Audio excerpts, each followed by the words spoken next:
বন্ধু, পবিত্রতা ছাড়া আমল গ্র্যান্টেড হয় না, হালাল উপার্জন ছাড়া দানটাও গ্র্যান্টেড হয় না।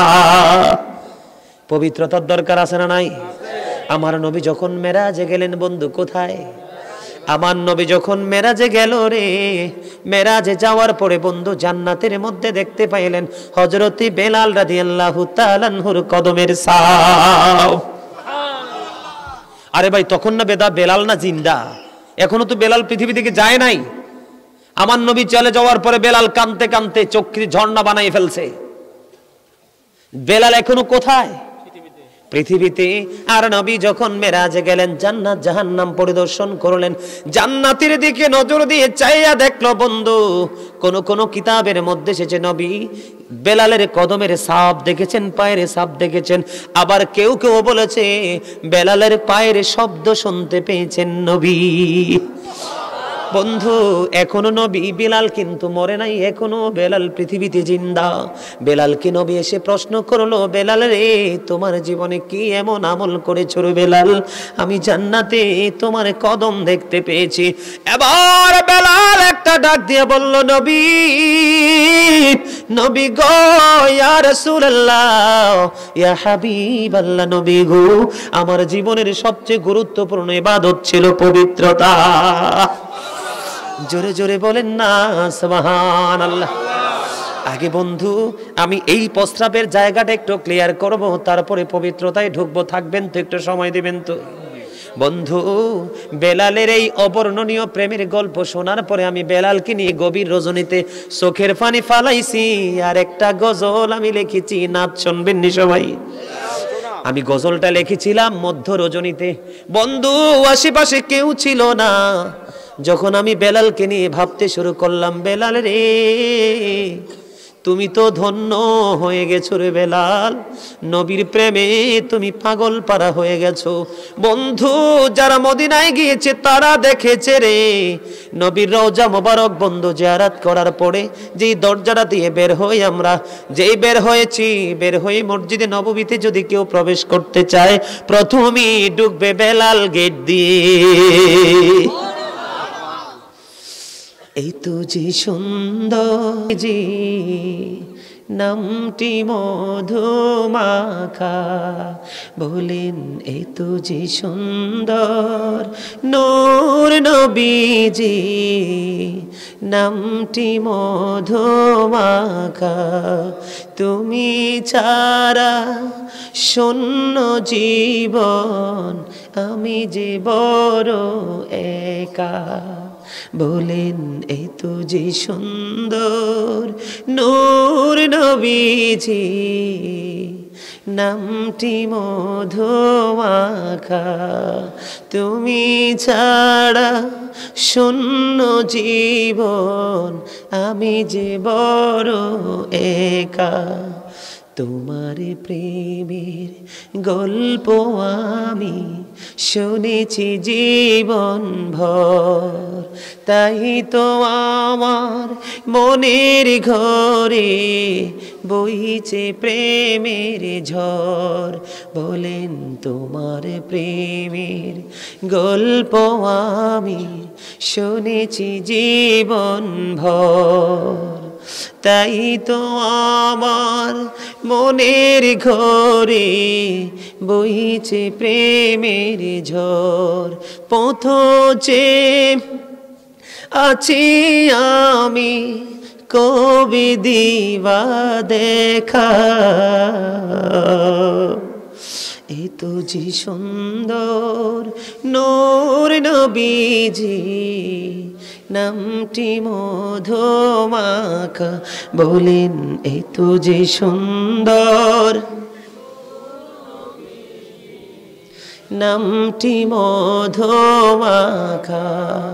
পাগল পারা মনটায় আমার কাঁদে নিঝুম রাতে, এই দুনিয়ায় পাই যদি গো পাবো হাসরেতে।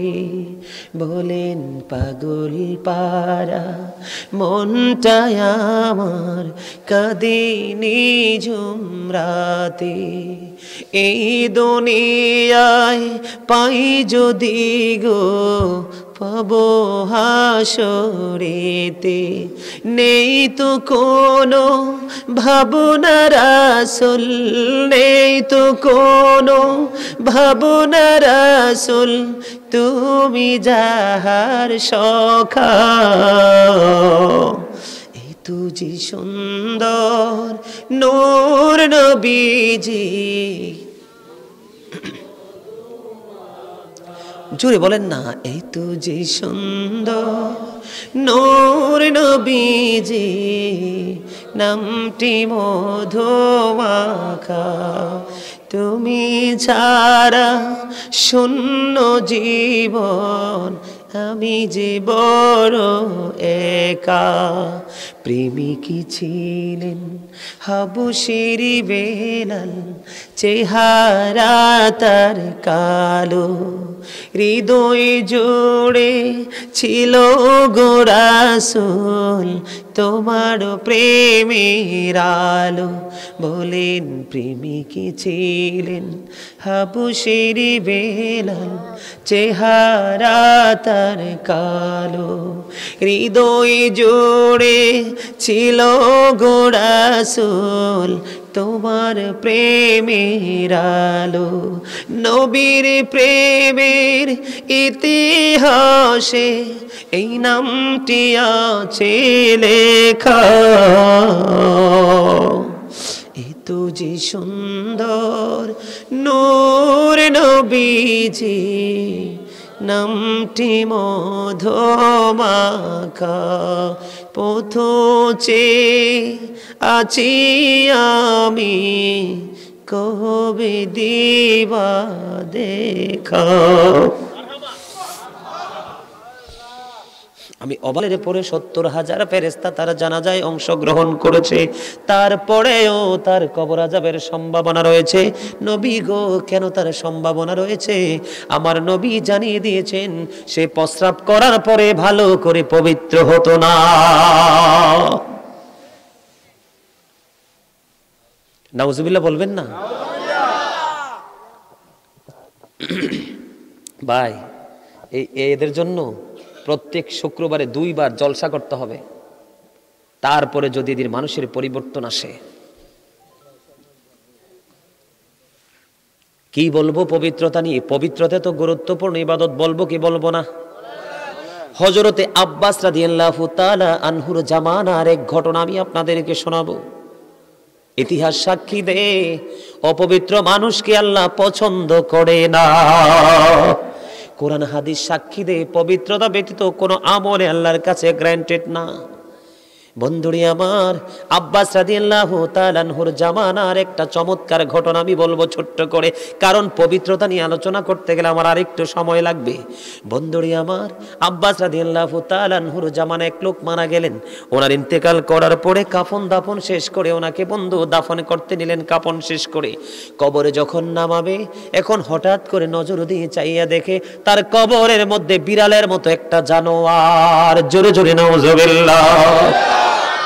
তৎকালীন সময় মানুষগুলো আশ্চর্য হয়ে গেল, রে যুবকের দল তোমরা শোনো, এমন লজ্জাজনক পোশাক পরো রে, আরেকজন মা চাচি যেটি বাড়িতে থাকার পরেও তোমার দিকে তাকাইতে পারে না, কারণ তুমি জিন্স প্যান্ট পরেছো। 100% তোমার লজ্জাস্থান দেখা যায়।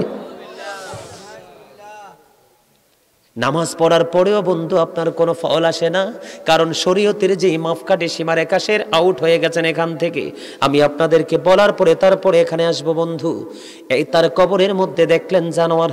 মানুষগুলো হাজার চেষ্টা করার পরেও বন্ধু জানোয়ার সরাতে পারলো না। তখন মনে মনে সিদ্ধান্ত করে এখন কি করব বন্ধু, তাৎক্ষণিকভাবে সিদ্ধান্ত নিলেন আরেকটা কবর খনন করো। আরেকটা কবর তাৎক্ষণিকভাবে খনন করা হলো। আবার চাইয়া দেখে ওই কবরের মধ্যে বিড়ালের মতো একটা জানোয়ার উপস্থিত হয়ে গেছে। বন্ধুরে আমার, মানুষগুলো আরো বেশি আশ্চর্য হয়ে গেল, ব্যাপার কি রে, জীবনে কোনো দিন তো এমন ঘটনা দেখিনি। আবার বন্ধু, এবার বন্ধু তৃতীয় কবর খনন করা হলো রে। তৃতীয় কবর খনন করার পরে বন্ধু তার কবরে যখন দাফন করার জন্য নিয়ে গেল, এবার নিয়ে যাওয়ার পরে চাইয়া দেখে তৃতীয় কবরেও বন্ধু জানোয়ার। এই যে মিডিয়াগুলো, একটা দুইটা তিনটা চারটা পাঁচটা ছয়টা, এই মিডিয়াগুলোর মাধ্যমে মানুষ আমেরিকা, লন্ডন, অস্ট্রেলিয়া, কানাডা, আমার সবচেয়ে বেশি ভক্তবৃন্দ আমেরিকাতে, লন্ডনে। আমি কিন্তু খুব অল্প সময়ের মধ্যে আল্লাহ যদি কবুল করে আমি লন্ডনে যাব, আমেরিকাতে যাব। আমিন বলেন না কেন? সব শিখাই দিতে হয়, কোনো ট্রেনিং নাই। তোমরা তো গাজী সুলাইমানের মতো একজন নগণ্য মানুষের কাছেই তো তোমরা টিকতে পারো না, আর ফেরেশতাদের কাছে কি জবাব দিবা? মনে মনে ভাবো, তোমার চেয়ে দামি কেউ নাই, তোমার চেয়ে পাওয়ারফুল কেউ নাই। দেহ থেকে আত্মা বের হয়ে গেলে দেখবা বাঁশবাগানে তোমার ঠিকানা, পুকুর পারে তোমার ঠিকানা। আমি দেখেছি ছোট্ট থাকতে আমাদের গ্রামে এক লোকের জানাজায় গেছে। আমার ছোট্ট থাকতে অভ্যাস ছিল মানুষ মরলে জানাজায় যেতাম। তো আমি যখন মাদ্রাসায় পড়তাম, তখন মাদ্রাসার লাইনে যখন চলে আসলাম, আমার মা আমাকে একটা ওয়াদা করিয়েছিলেন। বলবো ওয়াদাটা কি? একটা সন্তানকে মানুষের মতো মানুষ করতে হলে মা হতে হয় experience man, over experience man. অনেক মেধার অধিকারী হতে হয় মা, কারণ বাবা যত মেধার অধিকারী হোক, বাবা তার জীবন জীবিকা, ফ্যামিলি, পরিবারের তাগিদে কর্মজীবনে ব্যস্ত থাকে। মায়ের টিচিং এ প্রত্যেকটা ছেলে বলেন মেয়ে বলেন বড় হয় এবং গড়ে ওঠে। মাদ্রাসায় যখন বন্ধু পড়লাম, কবরে যখন মানুষকে জানাজা পড়তে দাফন করতাম, মানুষ টাকা দিত। একদিন যখন মায়ের কাছে তৎকালীন সময় 2003-04 ঘটনা হবে, 50 টাকা নিয়ে দিয়েছিলাম। মা বলছে, তুমি বাবা এই টাকা কেন এনেছো? এই টাকা দো মিসকিনদের হক। আমি মা অর্ডার করলাম, আজকের পর থেকে কোনোদিন মানুষ দাফন করে টাকা আইনো না।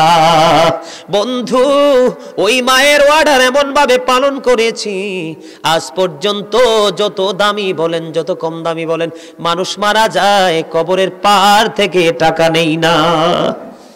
আলহামদুলিল্লাহ বলেন না কেন? আরো জোরে বলেন আলহামদুলিল্লাহ।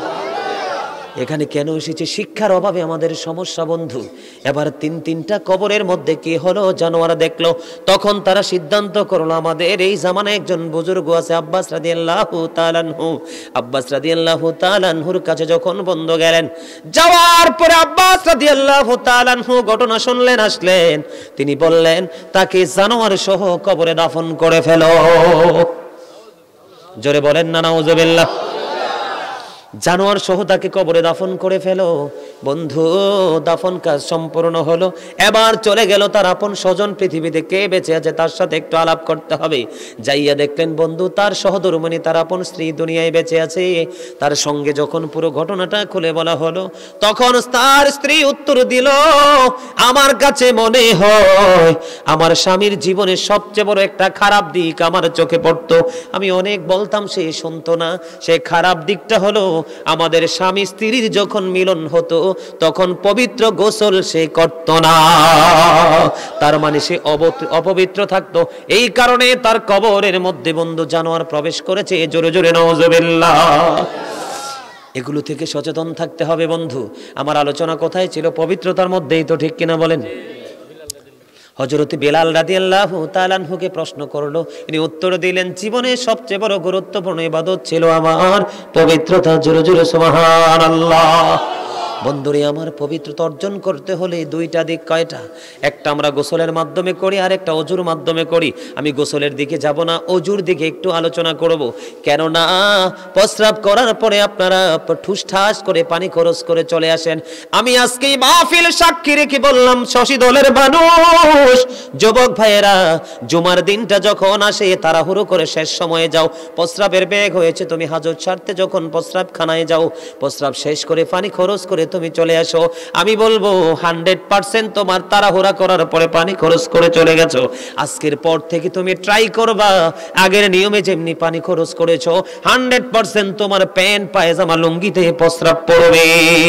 আর যখন তোমার প্রস্রাবটা পড়বে তখন তোমার পোশাকটা নাপাক হয়ে যাবে, শরীর নাপাক থাকবে, তোমার নামাজ আল্লাহর দরবারে গ্র্যান্টেড হবে না। কারণ আগে হাদিস শরীফটা 2 বার বলেছি, আর আমি রিপ্লাই করতে চাই না বন্ধু। এখন তুমি যে কি করতে হবে, এই জায়গাটাকে তুমি ক্লিয়ার করতে হবে। একটুখানি হাঁটাচলা করতে হবে। টিস্যু থাকলে টিস্যু ইউজ করবা, মাটি থাকলে মাটি, ইটের টুকরা থাকলে টুকরা এরকম ইউজ করবা। যখন তুমি মনে করবা আমার প্রস্রাব ক্লিয়ার হয়ে গেছে, তখন তুমি ফরজ, তুমি অজু বানাইবা। তার আগে না জামা শুরু হয়ে গেছে, কোনো সমস্যা নাই। এই মুহূর্তে তোমার জামাতে প্রথম রাকাতে ধরা তোমার জরুরি নয়। এই মুহূর্তে তোমার জরুরি হলো পবিত্র হওয়া। জোরে বলেন না সুবহানাল্লাহ। আর জোরে বলেন সুবহানাল্লাহ। এখন অজু যে তুমি করতে যাও, অজু করতে গেলে বন্ধু এখানেও কিন্তু সিস্টেম আছে। হযরতে সাদ রাদিয়াল্লাহু তাআলা আনহু অজু বানাইতেছেন। অজু বানানোর সময় আমার নবী তার পাশ দিয়ে যাচ্ছিলেন। যাওয়ার সময় ডাক দিয়ে বলল, রে সাদ, অপচয় করো না, অপচয় করো না। এবার সাদ একটা ডাক দিয়ে বলল, ইয়া রাসূলুল্লাহ, ইয়া হাবিবাল্লাহ, নবী গো, অজুতেও কি অপচয় আছে? আমার নবী বলেছেন, হ্যাঁ, অজুতে অপচয় আছে। কি আছে? অজুর মধ্যে অপচয় কোনটা বলেন তো? Thank you very much, you are great my dear brother. আলহামদুলিল্লাহ বলেন। এরকম উত্তর দিবেন, তখন ভালো লাগবে ওয়াজ করতে। এই যে হানিফ ভাই আপনাদের এলাকার সন্তান, আমার খুব খুব পছন্দের মানুষ, মানে আমার অত্যন্ত ভালোবাসার মানুষ, খুবই ভালোবাসি ওনাকে। উনি টিচিং প্রফেশনে আছে। ওনাকে জিজ্ঞেস করেন, টিচার স্টুডেন্টদেরকে যখন তুমি আগের দিন পড়া দিবে, পরের দিন ক্লাসে এসে স্টুডেন্টের কাছে যখন পড়া চাইবে, যে স্টুডেন্টটা আগে পড়া দিবে তাকে এত বেশি ভালো লাগে, ভাই সন্তানের মতো মনে হয় না? নাকি আলাদা মনে হয়? আমিও কিন্তু দীর্ঘদিন টিচিং প্রফেশনে ছিলাম, এত ব্যস্ত জীবনে ঢুকছি, এখন ইমামতিও করতে পারি না, একটা দিন জুমা এটাও ঠিক মতো পালন করতে পারি না। এবার সাদ রাদিয়াল্লাহু তাআলা আনহু বলল, নবী গো, অজুর মধ্যেও কি অপচয় আছে? বন্ধু গভীর মনোযোগ দেন। ইসলাম কি বুঝ জানেন? আমল কেমন করে করতে হবে শিখে নেন। আপন গায়ের জোরে করলে বন্ধু কোনো ফায়দা হবে না। আমার কথাগুলো কি ভালো লাগে আপনাদের কাছে? লাগে? এগুলো কি জানা দরকার না? শিখা দরকার না? বোঝা দরকার না? বন্ধুরে আমার, তিনি বললেন, নবী গো, অজুতেও কি অপচয় আছে? নবী বললেন, হ্যাঁ, অজুতেও অপচয় আছে। তোমরা যদি নদীর কিনারায় যদি তোমরা অজু করো রে, তারপরেও অপচয় করিও না।